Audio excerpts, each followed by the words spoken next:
Hello বন্ধুরা, আশা করি সবাই খুব ভালো আছো। আর সামনেই উইকেন্ড। ছোটবেলার কথা মনে পড়ে যায়। রবিবার টিউশন থেকে ফেরার পথে প্রায় প্রতিটি বাড়িতেই প্রেসার কুকারে সিটির শব্দ। আমাদের বাড়িও কিন্তু ব্যতিক্রম ছিল না। দুপুরে মায়ের হাতের বানানো আলু দিয়ে মাংসের ঝোল আর ভাত, আর নল্লিটা কার পাতে যাবে তা নিয়ে দুই ভাই বোনে ঝগড়া। ঠিক মা যেভাবে মাংস রান্না করতেন, আজ ভাবছি সেটাই তোমাদের সাথে শেয়ার করব। চলো দেরি না করে রান্নাটা চটপট দেখে নিই।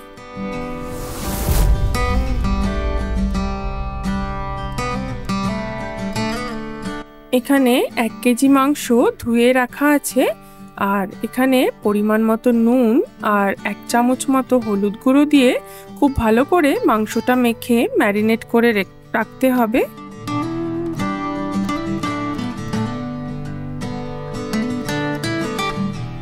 কড়াই গরম হয়ে গেছে, দিয়ে দিচ্ছি পরিমাণ মতো সর্ষের তেল।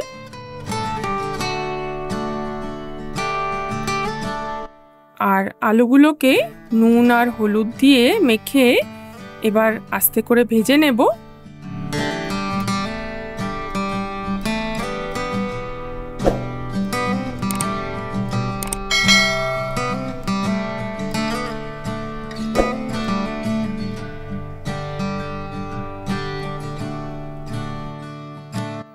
আলু যতক্ষণে ভাজা হচ্ছে, এবার বাকি মশলাটা করে নিই।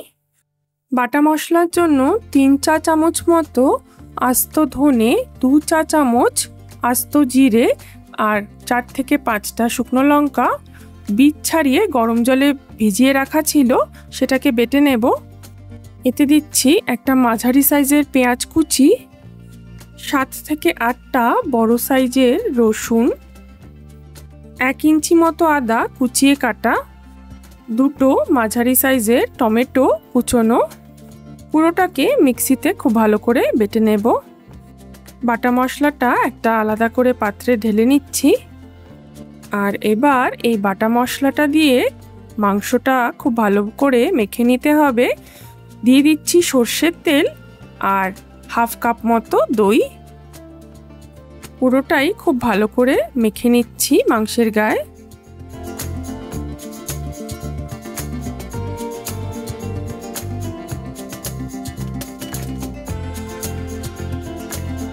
আলুটা কিন্তু আমাদের লালচে করে ভাজা হয়ে গেছে, আলুটা নামিয়ে নেব।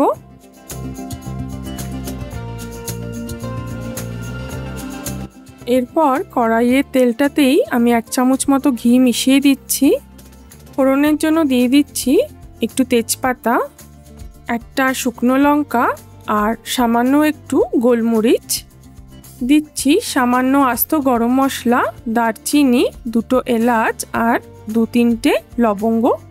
গ্যাসের ফ্লেম একদম লোতে রেখে ফোড়নটা একটু নাড়াচাড়া করতে হবে। দিচ্ছি একটা বড় সাইজের পেঁয়াজ কুচোনো, পেঁয়াজটাকে একটু লালচে সোনালি করে ভেজে নিতে হবে।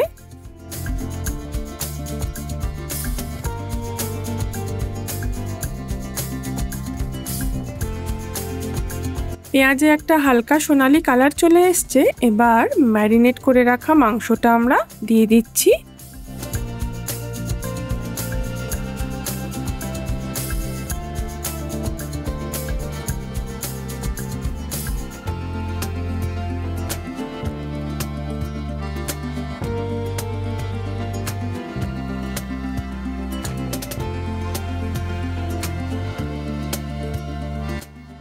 গ্যাসের ফ্লেমটা বাড়িয়ে এবার কিন্তু মাংসটা খুব ভালোভাবে কষিয়ে নিতে হবে।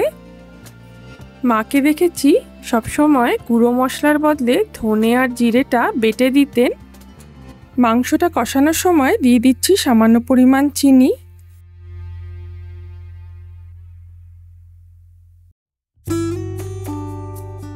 মাংসটা খুব ভালোভাবে কষিয়ে নিয়েছি, অন্তত 20 থেকে 25 মিনিট। আর এবার আমি প্রেসার কুকারে পুরোটাই ট্রান্সফার করে দিচ্ছি। যদি জল শুকিয়ে গিয়ে থাকে, তোমরা চাইলে এই সময় 1 কাপ গরম জল কিন্তু দিয়ে দিতে পারো।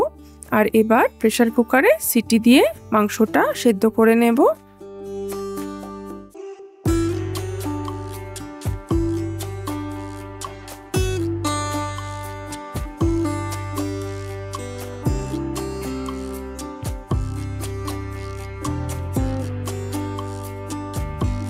একটা ছুরির সাহায্যে দেখে নিচ্ছি মাংসটা কিন্তু অলমোস্ট সেদ্ধ হয়ে গেছে। আর এবার আমি আলুটাকে ছেড়ে দিচ্ছি, খুব ভালোভাবে নাড়াচাড়া করে নেব ঝোলের মধ্যে।